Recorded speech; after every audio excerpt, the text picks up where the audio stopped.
Olá, sejam bem-vindos ao podcast Entre Vidas e Vetores. Eu sou a Bárbara. Eu sou a Ana Beatriz. Eu sou a Giovana. Eu sou o Rafael. E eu sou a Letícia. Vivemos em um mundo que muda o tempo todo. Novas tecnologias, novas formas de viver, de se deslocar e, junto com isso, novas ameaças à saúde também surgem.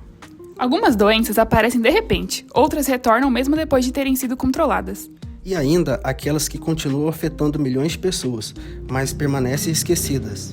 Hoje, vamos entender melhor o que são as doenças emergentes, reemergentes e negligenciadas e o que está por trás do seu aparecimento. Eu vou falar agora um pouco sobre os conceitos de doenças emergentes, reemergentes e negligenciadas. As doenças emergentes são aquelas que surgiram recentemente ou aumentam muito sua ocorrência.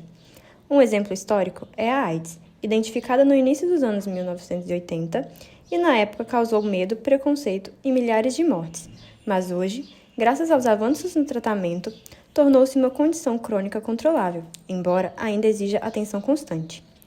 Outro exemplo é a Covid-19, que surgiu em 2019 e mostrou como novas infecções ainda podem gerar crises globais, mesmo em tempos de alta tecnologia. As doenças reemergentes são aquelas doenças antigas que voltam a aparecer. A poliomielite, por exemplo, estava praticamente erradicada, mas tem reaparecido em algumas regiões devido à queda na vacinação. Já as doenças negligenciadas são aquelas que afetam principalmente populações minoritárias e recebem pouco investimento em pesquisa e tratamento. A doença de Chagas é um exemplo clássico. Transmitida pelo barbeiro, ainda causa sérios problemas cardíacos em muitas áreas rurais da América Latina. Esses três grupos mostram que as doenças infecciosas continuam mudando com o tempo, acompanhando transformações sociais. Agora, o Rafael vai falar sobre os fatores determinantes que influenciam nessas doenças. Agora que já entendemos o que são as doenças emergentes e reemergentes, é importante pensar o que faz com que elas surjam ou retornem. Essas doenças não aparecem do nada, elas estão diretamente ligadas às transformações no ambiente, na sociedade e no comportamento humano. Um dos primeiros fatores é o impacto ambiental e climático. O desmatamento, o aquecimento global e as enchentes alteram o habitat de diversos animais e vetores, aproximando das populações humanas e facilitando a transmissão de novos agentes infecciosos. Mas não é só o ambiente que muda. A urbanização rápida e a globalização também têm papel central.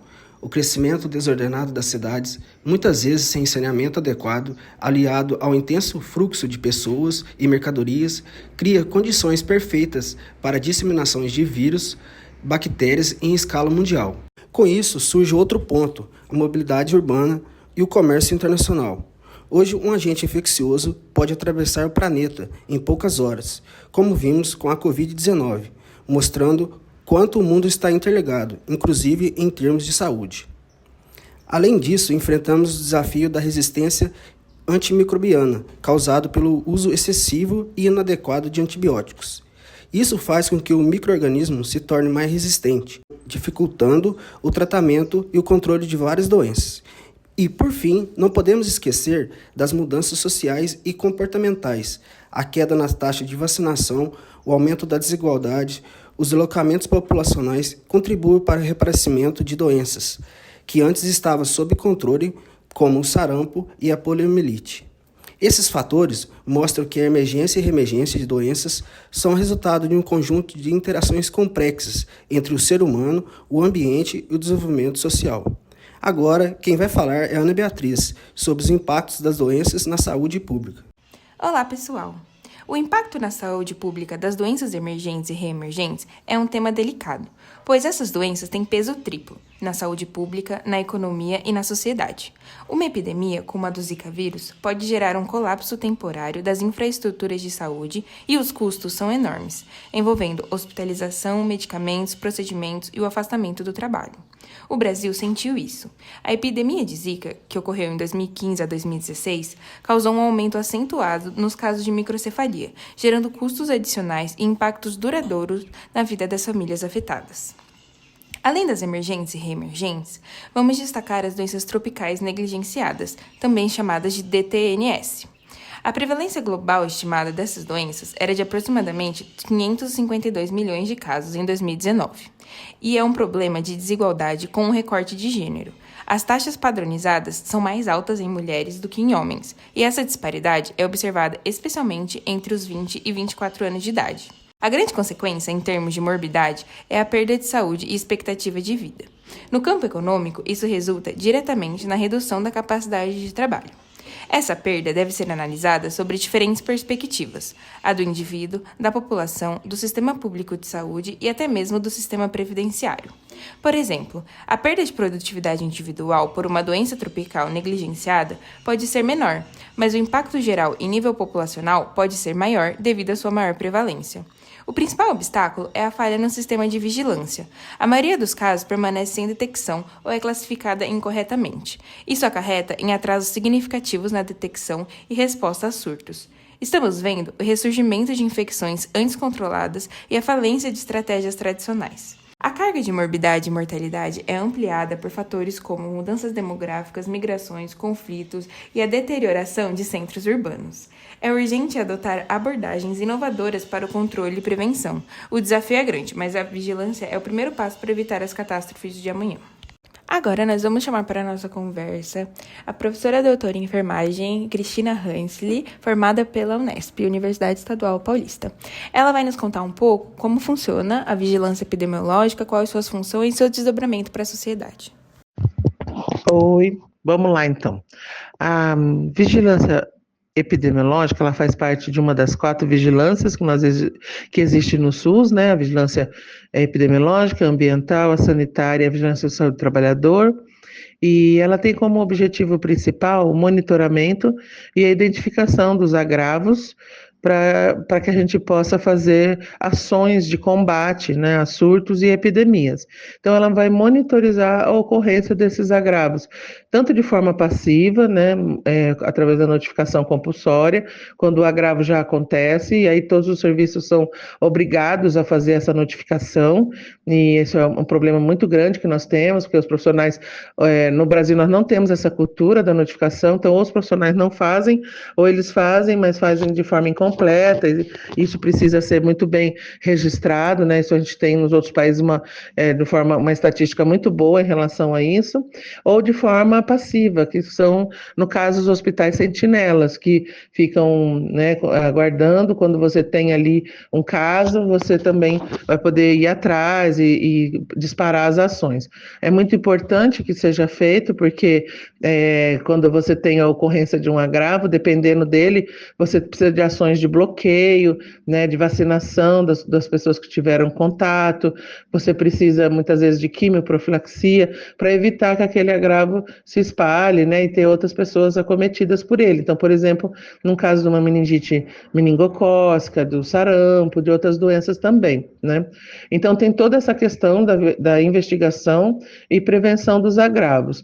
Também existe, então, no caso, a gente cuida da tuberculose, da hanseníase, de doenças em eliminação, como a toxoplasmose, as verminoses, né, ou chagas, outras doenças, e também nós temos as investigações, e isso tudo a gente coloca num sistema que chama SINAM, né, um sistema que parte ali desde o município, do menor, né, que é o município onde tem as ocorrências, até o maior, que é lá, que chega lá no Ministério, precisando de fazer outras ações, até a nível do país inteiro. Também temos a questão da imunização, né, que são as vacinas, todo esse controle, isso é muito importante, né. O Brasil, é um país tropical, é um país quente, também tem a questão de ser um país continental, então a rede de frio é algo muito sério, né, a gente conseguir manter os imunobiológicos entre 2 e 8 graus, com uma logística toda adequada, então isso também é bem trabalhoso, e o Brasil, ele é um modelo, assim, para todo mundo em relação a isso, né. Nós também temos vários sistemas, né, que a gente administra de informação, entre eles o SINASC, que é o Sistema Nacional de Nascidos Vivos, e nós também temos o de óbitos, né, então todos os óbitos também são classificados, e inclusive alguns deles são investigados investigados, como os óbitos infantis e os óbitos de mulheres em idade fértil, né? Óbitos maternos também.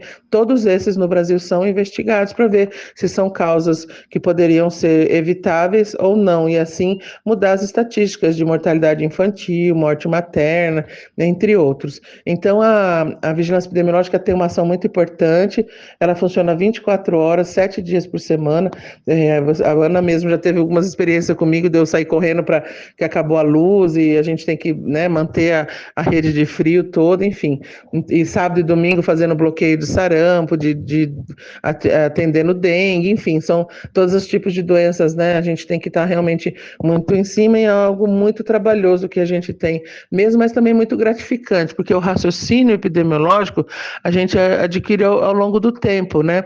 Entendendo quem teve contato com quem, originou aonde, que fatores que favoreceram, né, o aparecimento daquela situação. Então, por exemplo, os bolsões de não vacinados, a queda das coberturas vacinais, né?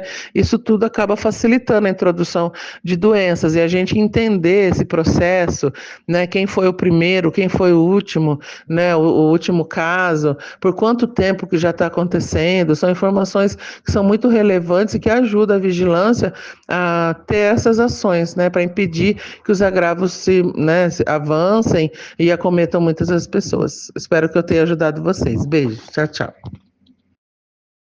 Muito obrigada, Cris, por ter aceitado o nosso convite e compartilhar sua experiência e conhecimento conosco. Eu sou a Bárbara e eu vou falar um pouco sobre estratégias de controle e prevenção em epidemiologia. Com fins práticos, a prevenção geralmente é classificada em 4 categorias ou níveis, relacionadas com as diferentes fases de desenvolvimento da doença.